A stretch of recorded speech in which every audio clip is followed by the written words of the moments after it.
Hello friends, সবাইকে welcome জানাই নতুন একটি ভিডিওতে। এই মুহূর্তে যে আপডেটটির দিকে আমরা নজর রাখবো সেটি হচ্ছে এনআইএস ডিএলএড মামলায় নতুন করে মিসলেনিয়াস অ্যাপ্লিকেশন, নতুন করে রিভিউ পিটিশন দাখিল হলো সুপ্রিম কোর্টে। গত 28শে নভেম্বর 2023 তারিখে সুপ্রিম কোর্ট এনআইএস ডিএলএডকে ফ্রেশ রিভিউয়ের ক্ষেত্রে অবৈধ ঘোষণা করে দেয়। এরপর সেই জাজমেন্টকে পুনর্বিবেচনা করার জন্য রিভিউ ফাইল হয় সুপ্রিম কোর্টে। এই মুহূর্তে নতুন করে আবার রিভিউ ফাইল হলো 5টি রাজ্যের পক্ষ থেকে। তো তার মধ্যে আমাদের রাজ্য ওয়েস্ট বেঙ্গলও আছে। তো গত 27শে সেপ্টেম্বর 2024 তারিখে সেই মামলায় তাৎপর্যপূর্ণ অর্ডার দিয়েছেন অনারেবল জাস্টিস বি.আর. গাভই এবং অনারেবল জাস্টিস কে.ভি. বিশ্বনাথনের স্যারেদের বেঞ্চ। তো সেই মামলার শুনানিতে কি কি আপডেট উঠে এসেছে, অর্ডার কপির বিস্তারিত ব্যাখ্যা, অর্ডার কপির মধ্যে কি কি নির্দেশ দিয়েছেন বিস্তারিত আমরা দেখে নেব। তো চলুন কোনো রকম স্কিপ না করে শেষ পর্যন্ত ভিডিওটি দেখার অনুরোধ রইল, এবং ভিডিওটি ভালো লাগলে অবশ্যই একটু লাইক এবং কমেন্ট করে যাবেন।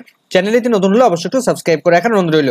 তো চলুন বিস্তারিত জেনে নিই এনআইএস ডিএলএড সংক্রান্ত যে রিভিউ পিটিশন, যে মিসলেনিয়াস অ্যাপ্লিকেশন হয়েছে তার ডিটেলসটা আমরা জেনে নিই।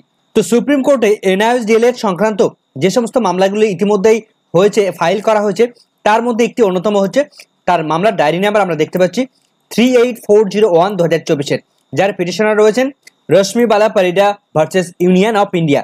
মামলাটির ডায়েরি নাম্বার এখানেও আমরা দেখতে পাচ্ছি। মামলাটি ফাইল হয়েছে 24শে আগস্ট 2024 তারিখে। মামলাটি বর্তমানে পেন্ডিং অবস্থায় রয়েছে। মামলাটি কেস নাম্বার এখনো পর্যন্ত মিসলেনিয়াস অ্যাপ্লিকেশন অবস্থায় রয়েছে।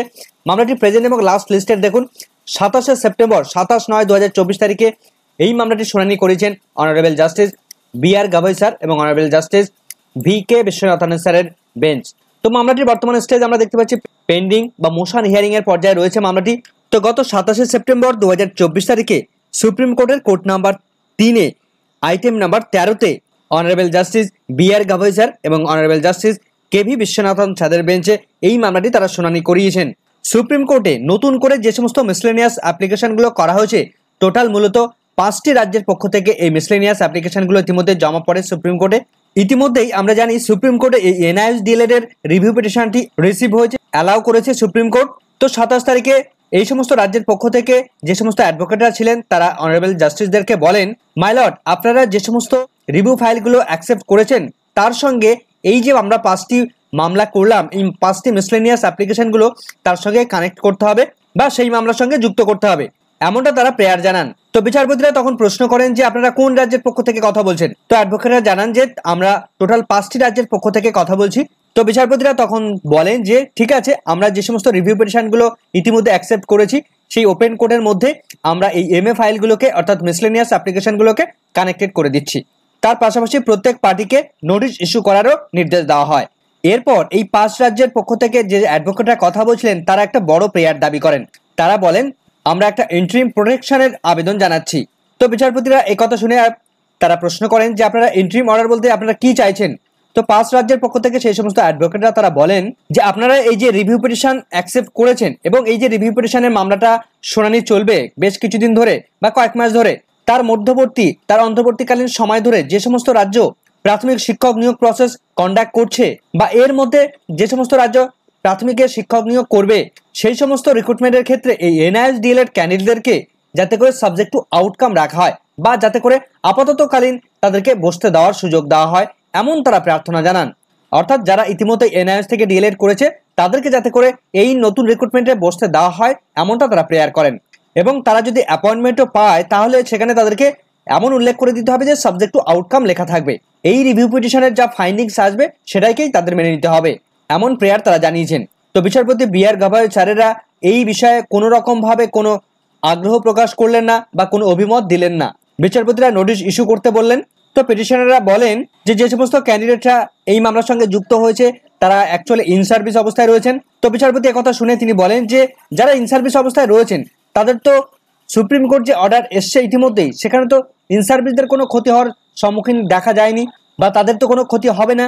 তো বিচারপতি বলেন যে ঠিক আছে, আমরা 4 সপ্তাহ পরে এই মামলাটিকে ওপেন কোর্টে আমরা বিস্তারিত শুনানি করাবো, বিস্তারিত কি কি হয় সেদিকে আমরা শুনে একটা ফাইন্ডিংসে আসবো। এরপর মাননীয় বিচারপতিরা যে সমস্ত অর্ডারগুলো দিলেন সেই অর্ডারগুলো ইতিমধ্যে প্রকাশিত হয়েছে, সেটা আমরা দেখব এবং তার পাশাপাশি দেখে নেব যে পরবর্তী এই মামলার শুনানির ডেট কবে ফিক্স করে দিয়েছেন। তো আমরা দেখতে পাচ্ছি যে কোর্ট নাম্বার 3-এ আইটেম নাম্বার 13-তে অনারেবল সুপ্রিম কোর্ট তারা যে মিসলেনিয়াস অ্যাপ্লিকেশনটা ইতিমধ্যে যার ডায়েরি নাম্বার আমরা দেখতে পাচ্ছি 98/2024 যে মামলাটি ইতিপূর্বে সুপ্রিম কোর্ট যে অর্ডার দিয়েছিল 28/11/2023 তারিখে যে এনআইএস ডিএলএড ক্যান্ডিডেটরা শুধুমাত্র ইন সার্ভিসটা ভ্যালিড, আর তাছাড়া বাদবাকি যে সমস্ত ফ্রেশ ক্যান্ডিডেটরা এই ডিএলএড ডিগ্রি করেছেন সম্পূর্ণভাবে ইনভ্যালিড, সেই অর্ডারটিকে চ্যালেঞ্জ করে রিভিউ পিটিশন বা এই এমএ ফাইল করা হয়েছে বা মিসলেনিয়াস অ্যাপ্লিকেশন করা হয়েছে। তো এই মামলার পিটিশনার রয়েছেন Gurminder Singh versus state of West Bengal union of India. এই মামলার সঙ্গে অনেকগুলো আইএ ফাইল কিন্তু কানেক্টেড হয়েছে, অনেকগুলো ডায়েরি নাম্বার, আরও অনেকগুলো ডায়েরি নাম্বার এখানে আমরা উল্লেখ দেখতে পাচ্ছি। টোটাল 5টিরও বেশি কিন্তু ডায়েরি নাম্বার বা এসএলপি ইতিমধ্যে আমরা দেখতে পাচ্ছি, এসএলপি নাম্বারগুলো এখানে পরপর রয়েছে। তো আমরা দেখতে পাচ্ছি যে দেখুন এখানে 27/9/2024 তারিখে এই মামলার জাজমেন্ট দিয়েছেন অনারেবল জাস্টিসরা, অর্ডার দিয়েছেন অনারেবল জাস্টিসরা। তো honourable justice B.R.. Gavai sir এবং অনারেবল জাস্টিস জে.বি. বিশ্বনাথন স্যারের বেঞ্চ পিটিশনারদের পক্ষ থেকে কারা কথা বলেছেন এখানে রয়েছে এবং রেসপন্ডেন্টের পক্ষ থেকে কারা কারা ছিলেন এখানে নামগুলো রয়েছে।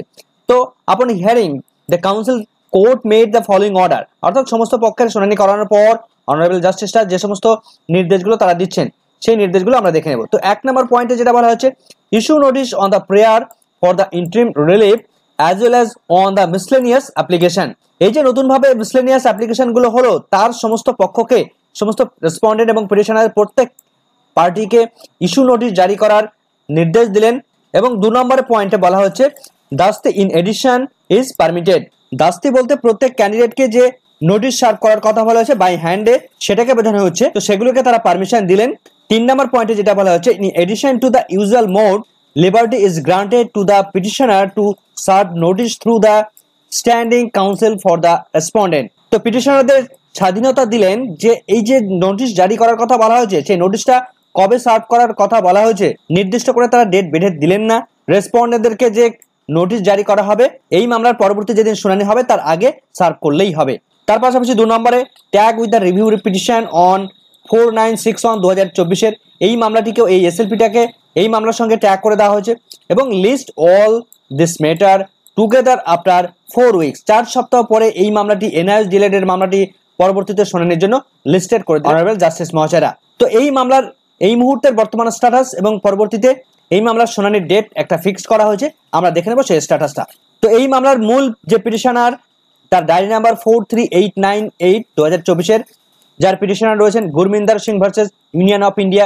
ডায়েরি নাম্বার এখানে দেখতে পাচ্ছি পেন্ডিং অবস্থা রয়েছে এবং কেস নাম্বার এমএ পর্যায়ে রয়েছে এবং মামলাটি লাস্ট এবং প্রেজেন্ট লিস্টেড হয়েছিল 27 সেপ্টেম্বর 2024 তারিখে অনারেবল জাস্টিস জে.বি. গাভাই স্যারের আন্ডারে। তো মামলাটির স্টেজ পেন্ডিং অবস্থা রয়েছে এবং মামলাটি tentatively case may be listed কবে করে দেওয়া হয়েছে এখানে পরিষ্কারভাবে উল্লেখ করা রয়েছে 5/11/2024 তারিখে একটি কম্পিউটার জেনারেটেড ডেট। 5ই নভেম্বর 2024 তারিখে এই এনআইএস ডিএলএড এর মামলাটি পরবর্তী শুনানির ডেট তারা ফিক্সড করে দিলেন।